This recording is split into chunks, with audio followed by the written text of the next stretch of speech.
네, 우리 하나님은 6일 동안 세상을 창조하셨습니다. 3일 동안은 공간을 준비하시고 3일 동안 그 공간을 채우셨습니다. 이렇게 하셔서 3일 동안 혼돈의 문제를 해결하시고 또 3일 동안 공허의 문제를 다 해결하셨습니다. 하지만 창조가 여기서 끝나지는 않았습니다. 마지막 날에 마지막 인간을 창조하셨습니다. 물론 여기서도 창조가 끝나지 않습니다. 우리가 다음 주에 살펴보겠지만 일곱째 날이 또 있습니다. 창조의 절정은 인간 창조와 일곱째 날입니다. 오늘 앞에를 살펴보고 다음 주에 이 일곱째 날을 살펴보겠습니다. 여러분, 인간을 여섯째 날에 창조하셨다는 것은 인간이 중요성이 낮다는 것은 아닙니다. 인간이 가장 소중하고 인간을 위해서 모든 것이 창조되었다는 것을 의미하는 것입니다. 마치 출생한 아기를 위해서 엄마가 모든 출산 준비물을 미리 준비하는 그 사랑의 표현과 같은 겁니다. 또 신부를 맞이하기 위해서 신랑이 모든 것을 준비해 놓는 것 같은 그 사랑의 표현이 바로 하나님의 엿새 동안의 창조인 것입니다.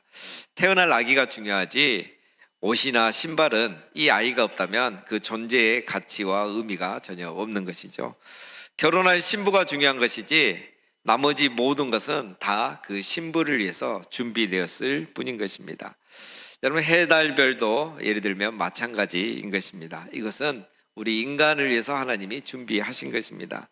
낮에는 빛도 비추고 따뜻한 햇빛도 비추라고 하나님이 태양을 만드셨고, 밤에는 어두운 밤하늘에 빛을 비추고 또 방향을 잡아주라고 달과 별을 만드셨습니다. 또 이것들은 우리 인간에게 계절의 변화를 알려주고 시간의 변화를 알려주는 우주의 시계와 같은 역할을 하라고 저 하늘에 만들어 놓으신 겁니다.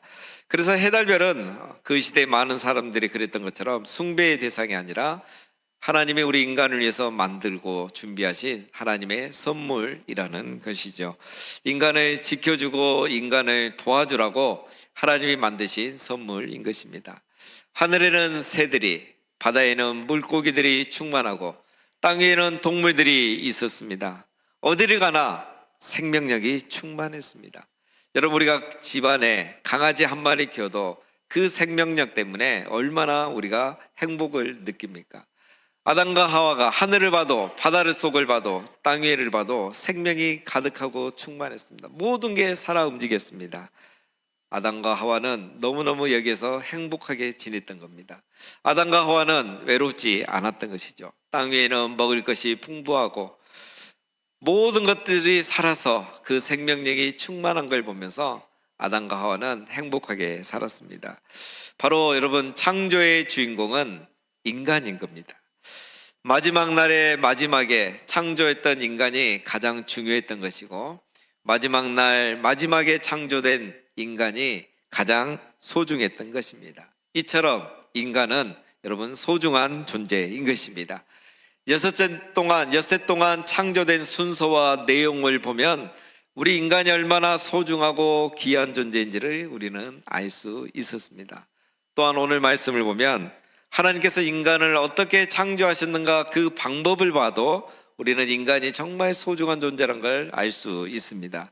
다른 창조물들은 빛이 있으라, 하늘에 궁창이 있으라, 즉 무엇이 있으라 이렇게 말씀으로만 하셨는데 우리 인간은 우리가 사람을 만들자 알고 우리의 형상대로 우리의 모양대로 하나님께서 직접 만드시고 창조하신 게 바로 우리 인간입니다. 인간은 처음부터 이렇게 여러분 특별하고 소중한 존재로 창조가 된 것입니다. 하나님이 이르시되 우리의 형상을 따라 우리의 모양대로 우리가 사람을 만들고, 여기에 보면 우리 인간이 얼마나 소중한지 알 수 있습니다. 여러분, 우리 인간을 창조할 때는 삼위 하나님이 의논을 하셨습니다. 우리가 우리의 형상을 따라. 중요한 일은 의논합니다. 그리고 삼위 하나님이 모두 다 기뻐하시고 모두 다 동의하셔서 만든 게 우리 인간입니다. 삼위 하나님이 의논해서 창조한 것은 우리 인간뿐입니다. 삼위 하나님은 이토록 모두가 다 우리 인간에게 관심이 많으십니다. 너무 소중하기 때문에. 삼위 하나님은 인간을 창조하시는 방법도 함께 의논하시고 함께 결정을 하셨습니다. 우리의 형상을 따라 우리의 모양대로 우리가 사람을 만들자. 다른 창조물들은 말씀으로 창조했지만 인간은 하나님의 형상대로 창조하셨다는 거예요. 여러분, 형상과 모양이라는 의미는 우리가 다양하게 해석을 할 수 있습니다. 그런데 우리가 지금 창세기를 살펴보는 그 관점에서 그냥 쉽게 생각하면 이것은 하나님을 닮은 존재로 창조하셨다는 것만 우리가 생각해도 됩니다. 그렇다고 해서 이것이 우리 인간의 얼굴이나 외모나 이런 겉모양이 하나님을 닮았다는 것이 아니고 바로 하나님의 성품과 하나님의 속성을 닮았다는 거죠. 그래서 우리 인간은 지정의가 있는 영적인 존재로 창조가 된 겁니다. 예를 들면 아담이 아들을 낳았는데 그 성경에 보면 아담이 자기의 모양, 즉 자기의 형상대로 아들을 낳았다 이렇게 말해요. 그냥 아들을 낳은 게 아니라 그리고 그 아들을 낳았는데 자기의 모양, 자기의 형상을 닮은 아들을 낳았다는 거죠. 그게 뭘 의미합니까? 오늘 우리도 동일하죠. 우리가 자녀를 낳지만 우리의 자녀는 부모의 형상과 모양을 닮고 태어나는 거죠. 그래서 부모와 자녀는 외모를 보면 닮았습니다. 어딘가 모르게 다 닮았어요. 그래서 누구 집 자녀인지는 모르지만 이 아이의 얼굴에 자세히 보면 그 엄마 아빠의 얼굴이 보입니다. 뿐만 아니죠. 성격과 기질도 부모를 닮습니다. 우리 부모님들은 이걸 인정하지 않죠. 우리 자녀들이 속썩이면 늘 하는 말이 너는 누구를 닮아서 이러냐 이렇게 야단을 치시는데 자녀는 여러분 부모를 닮지 누구를 닮겠습니까? 그래서 우리 부모님들은 절대 자기를 닮지 않았다고 이렇게 말씀하시는데 이거 굉장히 위험한 발언입니다. 과학적으로나 유전학적으로 조심해야 될 발언입니다. 그냥 우리 아이의 단점이 나를 닮았다라고 인정하는 게 합리적인 생각인 겁니다. 부모의 형상, 부모의 DNA가 우리 자녀들의 뼛속까지 그리고 그들의 성격과 기질까지 다 닮은 거예요. 마찬가지입니다. 우리 인간은 하나님의 형상대로 창조되어서 우리 안에 하나님의 형상과 성품이 우리의 뼛속까지 우리의 성격과 기질까지 다 들어가 있는 거예요.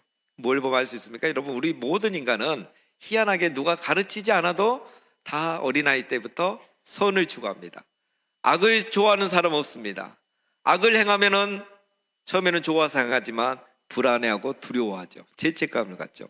왜냐하면 그 원래 우리 안에 있는 속성, 성품과 어울리지 않기 때문에 그래서 살다 보니까 악을 행하게 된 거지 원래 우리 인간은 다 선을 추구합니다. 악을 싫어하는 거죠. 이게 바로 우리 안에 있는 하나님의 성품 때문에 있는 거죠. 그리고 모든 인간은 결국 다 하나님을 찾습니다. 우리 안에 있는 영적인 이 속성이 있기 때문에 우리 영이신 하나님을 모든 인간은 찾죠. 바로 우리 인간에는 하나님의 성품과 속성이 반영되어 있다는 그런 증거들입니다. 여러분, 사람을 헬라어로 안드로포스라고 합니다. 이 말을 풀어서 설명하면 세 단어가 합쳐진 건데요. 얼굴을 위로 향하여 바라보는 존재. 이게 바로 안드로포스, 사람이란 뜻입니다. 그러니까 우리 인간은 하늘을 바라보며 하나님을 찾는 존재라는 거예요. 처음부터 그렇게 하나님의 형상대로 창조가 된 겁니다. 그래서 인간은 호흡만 하고 살면 공허하고 또 인간은 배불리 먹기만 해도 사실은 공허한 겁니다. 그래서 인간은 배가 고파도 하늘을 쳐다보고 하나님을 찾고 또 배가 불러도 하늘을 쳐다보고 하나님을 찾습니다. 그래서 인생의 의미를 찾고 그러다 보니까 철학이라는 게 나오고 그러지 않습니까? 신앙과 종교가 나오는 거고요. 이게 안트로포스, 바로 우리 인간의 속성과 특징입니다. 제가 아주 오래전에 유럽에 가본 적이 있는데요. 그때는 우리나라가 지금처럼 이렇게 애완견을 많이 키울 때가 아닙니다. 잘 없었죠. 근데 그곳에 가보니까 개가 얼마나 많은지 그냥 지나가는 사람 다 개 한 마리씩 이렇게 끌고 다니더라고요. 근데 어떻게 그쪽 개들은 다 잘생겼고 키도 크고 똑똑해 보이고 정말 키우고 싶더라고요. 근데 제가 자세히 보니까 놀라운 공통점이 있었습니다. 모든 개들이 그렇게 똑똑해 보이고 예쁜데도 다 하나같이 코를 땅에다 대고 냄새 맡고 먹을 거 찾고 이리 다니더라고요. 하늘을 우러러보는 개는 한 마리도 없었습니다. 하늘을 우러러 한 점 부끄러워 먹기를, 그런 견생을 살아가기를 바라는 개는 한 마리도 없어요. 신기하죠? 왜 개는 하늘을 바라보지 않을까요? 짐승은 하늘을 바라보지 않습니다. 짐승은 하나님을 찾지 않습니다. 그런데 사람은 하늘을 바라봅니다. 슬플 때도 좋을 때도 또 하나님을 찾습니다. 짐승은 자기 안에 DNA가 어미를 찾게 하고 땅에 먹을 것을 찾게 만들죠. 그런데 우리 인간 안에 있는 이 DNA는 그 DNA를 따라서 부모를 찾고 또 영적인 DNA를 따라서 하나님을 찾게 되어 있는 것입니다. 자, 다시 본문으로 돌아와서 여러분, 우리 인간은 이처럼 하나님의 형상대로 이렇게 소중한 존재로 창조가 된 거예요. 먹는 것으로 만족하지 않고 호흡하고 잠자고 사는 것으로 만족하지 않고 하나님을 찾고 그 하나님과 교제하고 그 하나님을 예배하고 그 안에서 참된 안식과 자유를 누리는 이런 소중한 존재로 창조가 된 것입니다. 자, 다시 본문으로 돌아오면 여러분, 우리 고대에는 왕만을 신의 형상을 가진 자로 대우했습니다. 그러니까 이 성경 창세기가 기록될 때만 해도 왕이 신의 형상을 가지고 이 세상에 오신 분이라 해서 왕은 신적인 존재로 대했고 그 왕의 말에는 절대 복종 외에는 없었던 거죠. 오늘 모세는 이 창세기 1장 26, 7절, 8절을 통해서 우리에게 분명히 말합니다. 왕만이 아니라 모든 인간이 하나님의 형상대로 창조되었다고. 그래서 애굽의 바로 왕만이 아니라 모든 사람이 다 소중한 존재란 것을 말하고 있는 것입니다. 왕만이 존중받을 존재가 아니라 인간은 모두가 다 존중받을 만한 소중한 존재, 하나님의 형상대로 창조된 존재라는 것을 모세는 지금 말하고 있는 것입니다. 여러분, 이것이 그 당시에는 굉장히 파격적인 세계관이에요. 오늘 이 시대는 큰 차이가 없지만 뿐만 아닙니다. 여러분, 27절에 보니까 하나님이 자기 형상 곧 하나님의 형상대로 사람을 창조하시되 남자와 여자를 창조하시고, 남자만 아니라 여자도 하나님의 형상대로 창조됐다는 거예요. 여러분, 이것도 그 당시에는 아주 파격적인 세계관입니다. 그 당시에는 여성은 남성의 재산의 일부였을 뿐이에요. 소유의 일부였어요. 우리 예수님 시대에도 그랬습니다. 여러분, 시간이 수천 년이 지났지만 여성은 숫자를 셀 때 그 숫자에 카운트를 하지 않았어요. 그래서 5병의 기적을 보면 우리가 5,000명이라고 나오는데 그 5,000명이 아닙니다. 사실은 정확히 말하면 여자와 어린아이 외에 5,000명이에요. 그러니까 이 시대에도 여성의 지위는 그랬던 거예요. 여러분, 우리 예수님이 사역을 하시면서 물론 메시아로서도 이 반대와 핍박을 받으셨지만 가는 곳마다 이런 많은 반대와 거절을 받으셨던 이유는 바로 예수님께서 그 당시의 세계관, 문화였던 가부장적인 이 세계관이 아니라 이처럼 성경적인 세계관, 하나님 나라의 세계관으로 사셨기 때문에 그런 거예요. 모든 사람을 소중히 여기고 하나님의 형상대로 창조된 한 사람 한 사람을 소중히 여기고 차별하지 않으신 거예요. 남자와 여자를 차별하지 않으시고 죄인을 차별하지 않으시고 그들 안에 있는 하나님의 형상을 다 존중하셨던 겁니다. 그래서 누구든지 예수님은 다가가셨고 오는 자들을 거절하지 않으셨죠. 그런데 기득권자들이 이런 그 시대의 세계관을 거부하는 이 예수님을 그냥 두지 못하고 용납하지 않았던 것입니다. 사랑하는 여러분, 우리 예수님이 이처럼 모든 사람을 소중히 여기고 남성과 여성 누구든지 차별받지 않도록 하셨던 것은 바로 하나님이 태초에 하나님의 형상대로 모든 사람을 창조하셨고 남자와 여자를 다 창조하셨기 때문인 것입니다. 여러분, 모든 사람은 다 소중하고 모든 사람은 차별받지 않는 존재이기 때문인 것입니다. 오늘 이 말씀이 우리에게 주는 교훈이 있습니다. 여러분, 우리 모두는 하나님의 형상대로 창조된 소중한 존재라는 사실입니다. 여러분, 나부터 자기 자신을 소중한 존재로 여기시기를 바랍니다. 우리는 그냥 먹고 자고 사는 호흡만 하는 존재가 아닙니다. 하나님의 형상대로 창조해서 어느 피조물도 하지 못하는 그 하나님과 교제하고 그 하나님을 예배하고 그 하나님 안에서 안식과 자유를 누릴 수 있는 소중한 존재인 것입니다. 나뿐만 아니라 우리 내 옆에 있는 사람도 다 소중합니다. 그래서 우리는 내가 소중한 것처럼 다른 사람도 소중하기 때문에 누구도 우리는 무시해서는 안 되고 누구도 차별해서는 안 된 겁니다. 이것이 바로 기독교 신앙생활의 첫걸음인 것입니다. 여러분, 내 곁에 있는 성도를 소중히 여길 줄 아는 것, 내가 소중한 것처럼 내 곁에 있는 성도를 소중히 여기고 누구도 차별하지 않는 것, 내가 소중한 것처럼 모든 사람이 소중한 존재라는 것을 기억하고 사랑하는 것, 이것이 바로 성경적 세계관의 시작인 것입니다. 사랑하는 우리 성도 여러분, 하나님의 형상대로 창조된 우리 모두는 다 정말 모든 만물 중에 가장 소중한 존재란 것을 기억하시고, 나를 소중하게 여기시고, 또 내 곁에 있는 성도와 가족을, 또 우리의 이웃을 정말 소중하게 여기고 사랑하고 섬기는 우리 모두가 되시기를 주님의 이름으로 축원드립니다. 두 번째로, 우리 인간은 소중한 존재이면서 또한 특별한 존재입니다. 우리 인간은 하나님의 성품이 있을 뿐만 아니라 하나님의 속성을 가지고 있다 그랬죠. 그래서 인간은 호흡만 하는 동물적인 존재가 아닙니다. 여러분, 인간은 먹기만 하는 그런 동물적인 존재가 아닙니다. 하나님처럼 우리 인간은 창조의 능력은 없지만 하나님처럼 창조의 기질은 있습니다. 그래서 우리 인간은 문명을 발전시켜 나가는 그런 특별한 존재입니다. 여러분, 이 세상에 많은 생명체들이 있고 동물들이 있지만 어떤 동물도 자기들의 문명을 발전시키는 동물은 없습니다. 동물은 몇백 년 전이나 몇천 년 전이나 삶의 방식이 똑같습니다. 땅속에 사는 동물은 땅속에서만 살고, 나무에서 사는 동물은 나무에서만 삽니다. 그들의 삶의 방식이 변화되지 않고 발전되지 않습니다. 문명이 생기지 않는 거죠. 그런데 우리 인간은 다르죠. 우리 인간은 문명을 발전시킵니다. 왜 그렇습니까? 동물은 하나님의 형상이었고 동물의 본능으로만 살기 때문이고, 우리는 하나님의 형상 안에 있는 이 창조적인 속성이 있기 때문에 그렇습니다. 여러분, 그래서 우리 소는 보면은 늘 들에서 풀을 뜯어 먹죠.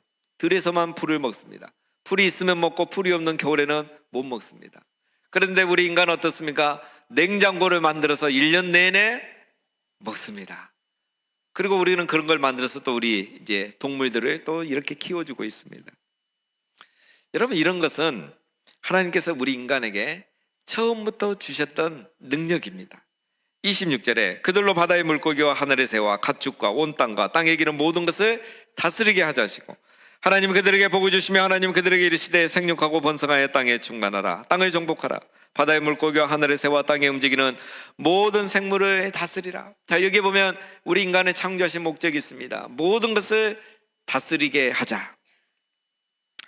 인간은 생육하고 번성하고 땅에 충만하고 땅을 정복하는 것에서 끝나지 않습니다. 모든 생물을 다스리는 특별한 존재로 하나님이 창조하신 겁니다. 여러분, 이것이 인간에게 주신 복입니다. 이게 복입니다. 어느 동물도 생육하고 번성할 뿐이지 땅을 정복한 동물은 없습니다. 이 땅을 다스리는 동물도 없습니다. 그런데 우리 인간은 생육하고 번성하고 땅을 정복하고 이 만물을 다스리는 존재로 살아갑니다. 하나님이 그걸 우리에게 복으로 주신 거예요. 원래는 하나님만이 모든 걸 다스리시는 만물의 통치자이시고 만물의 왕이시죠. 그런데 그 하나님이 이제 이것을 우리 인간에게 위임해 주신 거예요.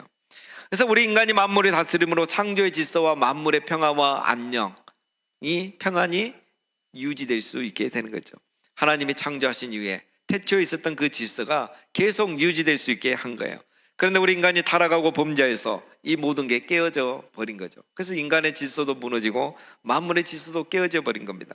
그래서 인간은 이제 다스림을 넘어서 지배자가 되려고 하고, 우리 동물들은 노아 홍수 이후에 양육 강식의 그런 시대가 시작이 되어버린 겁니다. 창조 때의 모든 질서와 평화와 안녕이 다 깨어져 버린 거예요. 자, 다시 오늘 본문으로 돌아와서 여러분, 우리가 계속 모세는 이 창세기를 기록하면서 첫 번째 독자인 이 광야 이스라엘 백성들에게 무엇을 말하려고 하는가, 이 중심으로 우리가 지금 새롭게 창세기를 살펴보고 있습니다. 400년 동안 바로 왕 밑에서 노예로 살던 이스라엘 백성들에게 지금 모세는 무슨 얘기를 하고 있을까요? 바로 왕만이 특별한 존재가 아니라는 겁니다. 모든 인간이 다 만물을 다스려야 하는 특별한 존재로 창조되었다는 거예요. 바로 왕만 특별한 존재가 아니라 우리 모두가 다 특별한 존재라는 것을 말하고 있는 겁니다. 바로 왕처럼 자기를 위해서만 왕권을 사용하는 왕이 아니라 우리 모두는 하나님이 태초에 세우셨던 그 질서와 평화와 안녕을 위해서 다스리고 또 섬기는 하나님의 대리자로서 왕 같은 제사장, 왕 같은 사람으로 살아야 한다는 것을 지금 모세는 말하고 있는 것입니다. 그런데 바로 왕처럼 인간이 왕권을 남용하고 함부로 짓밟고 탈취하면 세상은 또다시 혼돈과 공허의 세상이 되어버린 겁니다. 이스라엘 백성들이 400년 동안 그것을 애굽에서 경험했습니다. 그런 왕 한 명이, 그 사람 한 명이 이렇게 잘못 다스리니까 온 애굽의 백성들이 이런 혼돈과 공허의 세상을 살고 있는 거예요. 그들이 경험했는 거예요. 그러나 우리가 예수님처럼 인간이 왕권을 선용하여 지혜와 성실로 다스리고 나누고 또 섬기면서 통치하고 다스리면 창조의 질서가 다시 회복되고 평화의 시대가 다시 시작된다는 것을 말하고 있는 것입니다. 그래서 이스라엘 백성이 이제 너희가 가나안 땅에 가면 바로 이런 나라, 이런 하나님의 나라를 세워야 한다는 것입니다. 너희가 바로 왕처럼 되어서 군림하고 지배하려는 그런 애국과 같은 나라를 세워서는 안 되고, 사람들이 존중받지 못하고 차별받는 그런 애국과 같은 나라를 세워서는 안 된다는 겁니다. 너희는 이 다스림의 사명을 받았으니 신실하게 진실하게 잘 감당하고 지혜와 성실로 감당하고 때로는 나눠야 되고 섬김으로써 이런 리더십을 가지고 잘 섬겨서 이 가나안 땅에서만큼은 창조의 질서와 평화와 안녕이 다시 회복되는 그런 하나님의 나라를 세워가야 된다는 것을 지금 모세는 말하고 있는 것입니다. 사랑하는 여러분, 이것은 오늘 우리에게도 마찬가지입니다. 누구도 바로 왕과 같은 존재가 되어서는 안 됩니다. 우리는 바로 왕처럼 되려는 유혹을 벗어버려야 하는 것입니다. 나만 존귀한 자처럼 살면 안 됩니다. 나를 위해서만 사는 자가 되어서는 안 되는 겁니다. 우리는 하나님의 대리 통치자입니다. 우리는 왕이 아닙니다. 우리는 왕권을 가진 대리 통치자 청직일 뿐인 것입니다. 여러분, 왕권은 다스리라고 주신 것이지 자기를 위해서 군림하라고 자기를 위해서만 살라고 주신 것이 아닙니다.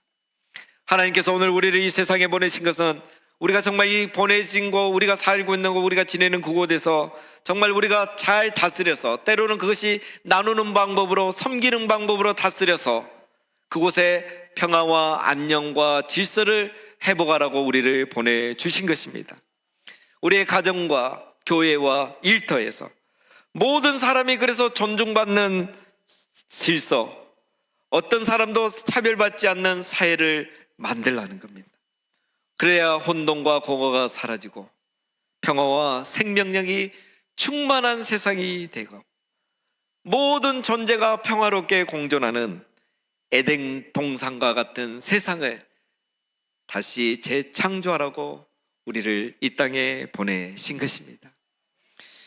여러분, 현대사회의 빈곤과 결핍은 자원의 부족 문제 때문이 아닙니다. 인간의 탐욕과 소수의 독점에서부터 현대 이런 문제들이 시작된 겁니다. 잘못된 다스림들,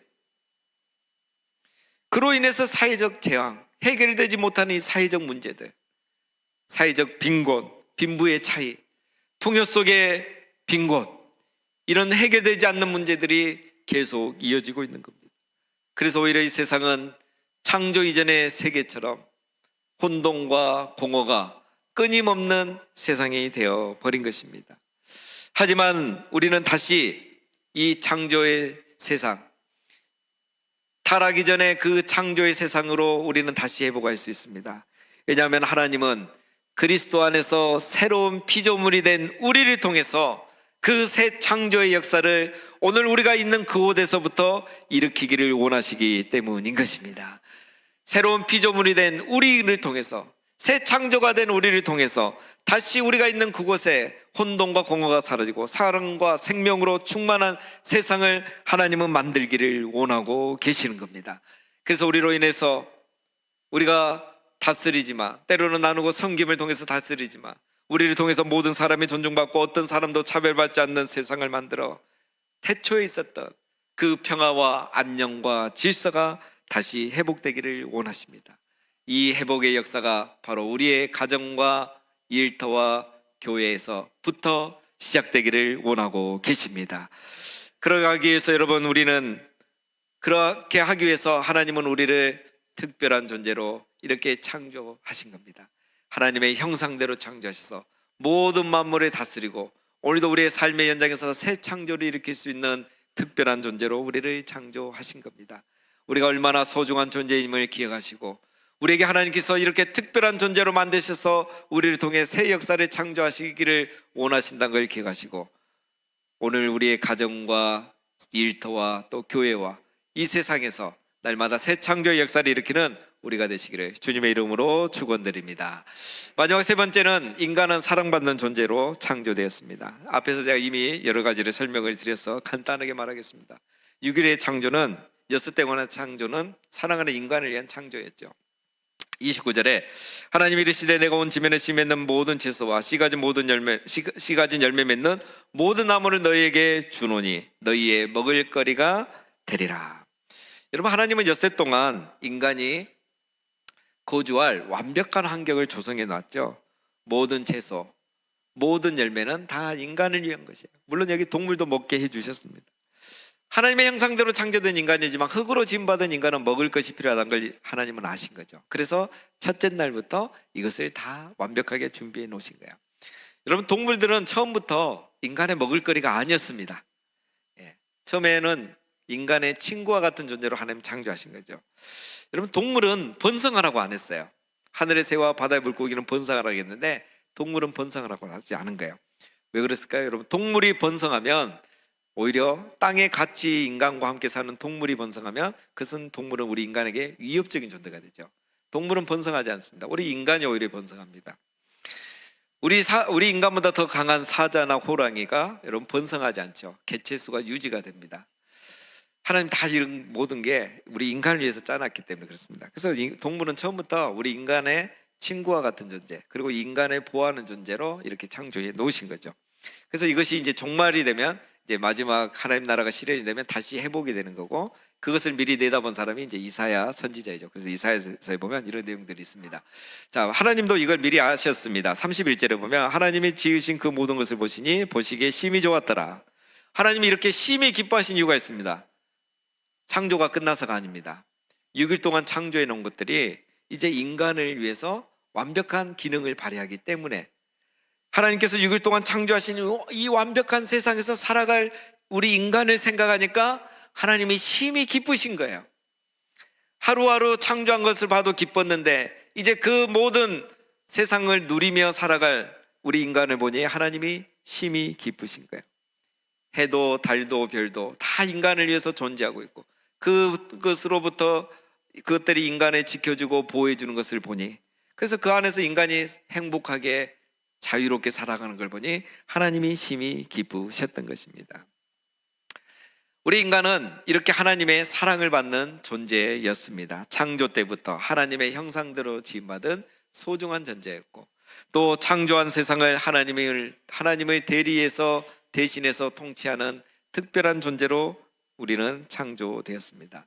사랑하는 여러분, 우리가 이렇게 소중하고 특별하고 사랑받는 유일한 존재로 창조됐다는 것을 항상 기억하시기를 바랍니다.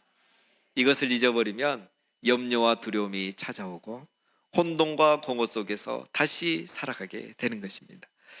인간이 얼마나 소중한 존재인지를 알 때 우리는 하나님의 사랑을 받아들일 수 있고 누릴 수 있고, 그리고 하나님이 우리를 창조하신 목적과 뜻대로 살아갈 수 있는 것입니다. 사랑하는 여러분, 이 하나님의 사랑을 확신하시고 우리의 이 놀라운 정체성을 기억하시고 우리를 지으신 목적대로 소중하게 특별하게 사랑스러운 존재로 살아가시면서 우리를 통해서 하나님의 새 창조의 역사가 우리의 가정과 교회와 일터와 이 세상에서 다시 매일 일어나게 되시기를 주님의 이름으로 축원드립니다.